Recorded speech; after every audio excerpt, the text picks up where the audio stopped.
اور اس کے ساتھ پھر خرافات یہ جو شامل ہو چکی ہیں، اس نے معاشرے کو پیس کے رکھ دیا۔ جو مزارات پہ ہو رہا ہے ہم ڈٹ کے اس کا انکار کرتے ہیں، اللہ کے علاوہ کسی کے سامنے سجدہ جائز نہیں ہے، بلکہ ہمارے امام احمد رضا خان فاضل بریلوی نے لکھا ہے، آپ فرماتے ہیں کہ سجدہ قبور بالاتفاق حرام ہے اور طواف قبور بالاتفاق حرام ہے، زیارت قبور بالاتفاق جائز ہے، بوسہ قبور مختلف فی ہے، احوط یہ ہے کہ نہ دیا جائے، یعنی بوسے سے بھی اگر گریز کر لیا جائے تو کسی کو کوئی اور شائبہ نہ ہو تو یہ بھی بہتر ہے۔ لیکن خیر بوسے کے بارے علماء قائل ہیں، اس پر دلائل بھی موجود ہیں، لیکن قبروں کے سامنے یوں ہی کھڑے ہو جانا اور کھڑے ہو کر کے یوں سر جھکانا یہ جائز نہیں ہے۔ حضرت مجدد کی تعلیم کیا تھی؟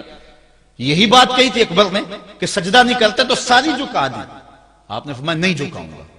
پھر اس نے آپ کو دربار میں بلوایا، سازش کی، دروازہ چھوٹا رکھا کہ حضرت مجدد الفسانی جب داخل ہوں گے تو سر جھکا کے تو گزریں گے، تو کہوں گا لو سر جھکا ہی لیا، لیکن جن کے سر کو اللہ بلند کرے کون جھکا سکتا ہے؟ حضرت مجدد جب دروازے پہ پہنچے تو سمجھ گئے کہ یہ میرے لیے ایک جال بنا گیا ہے کہ جھکوں گا تو گزروں گا، آپ نے پہلے اپنی ٹانگیں داخل کی۔ تو اقبال خراج پیش کرتا ہے، حاضر ہوا میں شیخ مجدد کی لحد پر، وہ خاک کے زیر فلک مطلع انوار، گردن نہ جھکی جس کی جہانگیر کے آگے، جس کے نفس گرم سے ہے گرمی احرار، وہ ہند میں سرمایہ ملت کا نگہبان، اللہ نے بر وقت کیا جس کو خبردار۔ اس لیے کسی کو اپنے سامنے جھکانا یا کوئی میرے لیے کھڑا ہو، حضور نے یہ بھی فرمایا کہ جو شخص یہ ارادہ رکھے کہ میرے لیے لوگ کھڑے ہوں اپنا ٹھکانہ جہنم میں تلاش کرے۔ آج خود اگر کوئی کھڑا ہو جائے تو یہ اس کی مرضی، اور حضرت سعد آئے، حضور نے فرمایا قوموا الی سیدکم، یہ تمہارا سردار آیا، اس کا اٹھ کے استقبال کرو۔ لیکن اگر کوئی خود چاہے کہ میرے لیے کھڑے ہوں تو اس کے لیے یہ وعید فرمائی۔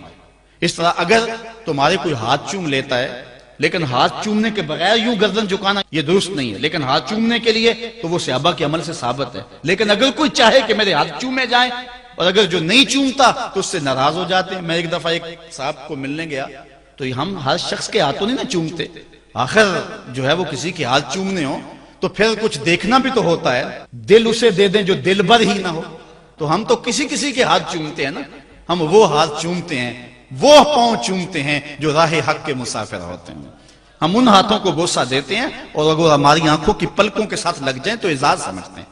تو خیر میں نے مصافحہ کیا تو ناراض ہو گئے، انہوں نے پکڑ کے میرے ہاتھ چوم لیے، کہنے لگے لو کیا بگڑا ہے میرا؟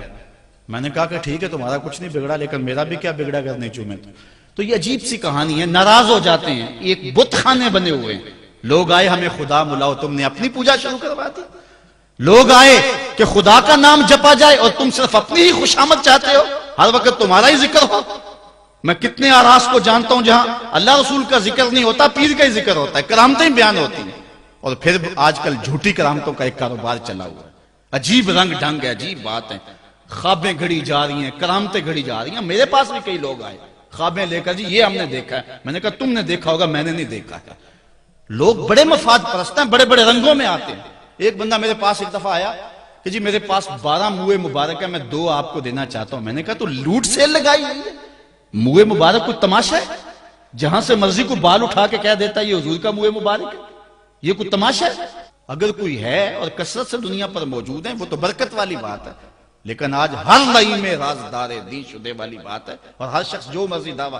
ایک بندے نے ایک دن مجھے رات کو فون کیا، جناب کہاں ہیں؟ میں نے کہا گھر میں ہوں۔ کہنے ذرا باہر نکل کے دیکھو۔ میں نے کہا کیا ہے؟ کہا جی آسمان کی طرف دیکھو۔ میں نے کہا ہوا کیا ہے؟ کہنے لگا چاند کے اندر حضور کی تصویر ہے۔ میں نے کہا تو پاگل ہے، لوگوں نے زندگیاں گزار دی اور زیارت نہ ہوئی، اور تو جو ہے لوٹ سے لگا دی ہوئی ہے کہ چاند کے اندر تصویر لگا دی۔ میں نے کہا کمال ہے، کوئی بات کرنے والی ہے تیری؟ ہمارے ہاں ذوف الاعتقادی اتنی پھیل گئی ہے کہ جو بات کرے لوگ پیچھے دوڑ پڑتے ہیں۔ کئی ایسے واقعات ہوئے ہیں، کوئی کہتا ہے میرے گھر میں حضور کے قدم لگے ہیں، کوئی کچھ بول رہا ہے، کوئی کچھ بول رہا ہے۔ یہ لوگ اللہ سے ڈرتے نہیں ہیں، خوف نہیں کرتے۔ جھوٹی خوابیں، جھوٹی کرامتیں اگر سچی ہیں تو میں ان کا انکار نہیں کرتا، لیکن اس وقت معاشرے کے اندر جو کچھ ہو رہا ہے میں اس کی نشاندہی کر رہا ہوں۔ اپنے بھی خفا مجھ سے ہیں، بیگانے بھی ناخوش، میں زہر حلاحل کو کبھی کہہ نہ سکا کند، بات وہی کہتا ہوں سمجھتا ہوں جسے حق، نئے ابلۂ مسجد ہوں نئے تہذیب کا فرزند۔ میں کہتا ہوں اگر جھوٹوں کے پیچھے چلو گے رسول اللہ ناراض ہو جائیں گے تم سے۔ یہ جرت کیوں کرتے ہو؟ یہ ہمت کیوں کرتے ہو؟ کیوں جھوٹے دعوے کرتے ہو؟ سچ بولو، تمہارے پیچھے کوئی لگے یا نہ لگے اس کی پرواہ نہیں ہے۔ یا ایھا الذین آمنوا اتقوا اللہ وقولوا قولا سدیدا، اللہ فرماتا ہے ایمان والو سیدھی سیدھی بات کرو، پھر کیا ہوگا؟ یصلح لکم اعمالکم ویغفر لکم ذنوبکم، وہ تمہارے اعمال بھی ٹھیک کر دے گا، تمہارے بخشش بھی فرما دے گا۔ نہ لوگ اکٹھے ہوں، نہ مجمع بنے، نہ حلقہ بنے، یار یہاں تو 72 ہوں تو وہ بھی قبول ہیں۔ یہاں مقدار نہیں دیکھی جاتی، یہاں معیار دیکھا جاتا ہے، سر نہیں گنے جاتے، دل گنے جاتے ہیں۔ یہاں یہ دیکھتے ہیں، مت لوگوں کو جو ہے وہ کھلونے دے کے بہلاؤ اور لوگوں کی عقیدتوں کو لوٹو اور لوگوں کے ساتھ ظلم کرو، زیادتی کرو، اپنی آخرت بھی کالی کرو اور لوگوں کی آخرت بھی کالی کرو۔ آپ دیکھیں دائیں بائیں، اپنی نظر رکھیں، نگہباں بن کے جو اہل چمن کی آبرو لوٹے، چمن والو عقیدت چھوڑ دو ایسے نگہباں کی۔ کوئی حق کا مسافر تلاش کرو، چاہے اس کے کپڑے پھٹے ہوئے ہوں، کرامت اس کی نہ ہو ساری زندگی کے اندر، لیکن محمد عربی کی غلامی تو ہونا۔ حضرت شاہ نقشبند بخاری سے کسی نے پوچھا حضور آپ کی کوئی کرامت؟ فرمانے لگے اس سے بڑی کرامت کیا ہو سکتی ہے؟ اتنے گناہوں کے باوجود زمین پہ چل رہا ہوں اور زمین مجھ کو دنسا نہیں لیتی اپنے اندر۔ ہمارے بزرگوں کی تو کہانیاں یہ تھیں، اور آج تھوک کے حساب سے کرامتیں دی جا رہی ہیں۔ آج کے پیروں کی اتنی کرامتیں، غوث پاک کی بھی اتنی کرامتیں بیان نہیں ہوتی جن کی ان کی کرامتیں بیان ہو رہی ہیں، دڑا دڑ کرامتیں بیان کر رہے ہیں۔ ایک بندے کے یہاں بچہ پیدا ہوا اور اس نے یہ شور کر دیا کہ یہ رمضان کے دنوں میں دودھ نہیں پیتا، اس لیے کہ حضرت غوث پاک بھی نہیں پیتے تھے، وہ بھی پیدائشی غوث تھے اور یہ بھی پیدائشی غوث ہے، اور رمضان کے دنوں میں دودھ نہیں پیتا۔ اچھا کوئی 2-4 ماہ گزرے تو اس غوث کی ماں کو طلاق دے کے نئی عورت سے شادی کر لی۔ میں نے کہا کم از کم اتنا تو خیال رکھتے، جس نے غوث جنم دیا ہے اس کو تو عزت سے گھر سے رکھتے۔ تو یہ کیا تماشے ہیں؟ کیا لوگ بے وقوف ہیں؟ اب لوگ سمجھنے لگے ہیں، لوگ جو ہے وہ ان وجہ سے پھر دور دین سے ہوتے ہیں، نقصان یہ ہوتا ہے۔ لیکن میں آپ کو کہتا ہوں دنیا سے حق ناپید نہیں ہوا۔ اگر مداری گر موجود ہیں، ڈاکو لٹیرے اور چور موجود ہیں، تو حق کا ڈنڈورا دینے والے بھی اس دھرتی پہ بستے ہیں۔ ہمارا رویہ یہ ہے کہ ہم کسی ایک شخص سے بدظن ہو جاتے ہیں تو پورے طبقے سے بدظن ہو جاتے ہیں۔ کئی بندوں کو میں سنا جو میں دیکھا ہوا ہے پیروں کو، اور تو نے دیکھے ہوئے نہیں ہے، جن کو مل کر زندگی سے عشق ہو جائے وہ لوگ شاید آپ نے دیکھے نہ ہو، مگر ایسے لوگ بھی ہیں کہ جن کو دیکھ کر کے زندگی گزارنے کا ڈھب آ جاتا ہے، سلیقہ اور طریقہ آ جاتا ہے۔ ان لوگوں کی تلاش کرو۔ اگر ایک دکان سے کپڑا صحیح نہ ملے، سودا صحیح نہ ملے، تو آپ جو ہے کیا کھانا پینا چھوڑ دیتے ہیں؟ آپ کو پتا پورے شہر سے مٹھائی کہاں سے اچھی ملتی ہے، آپ کو پتا پورے شہر سے کپڑا کہاں سے اچھا ملتا ہے، آپ کو پتا پورے شہر میں جو ہے وہ فلاں چیز اچھی کہاں سے ملتی ہے۔ دین بھی ڈھونڈو کہاں سے خالص ملتا ہے اور کہاں سے نہ خالص ملتا ہے، اس کے لیے محنت کرنی پڑے گی۔ جھولی میں یوں نہیں ڈال دیا جائے گا، اس کے لیے تمہیں جانا پڑے گا، کوشش کرنی پڑے گی۔ ہاں ایک سے دھوکہ کھاؤ گے، 2 سے کھاؤ گے، 3 سے کھاؤ گے، لیکن جو تم دھوکہ کھاؤ گے تم تو رب کے نام پہ کھاؤ گے نا۔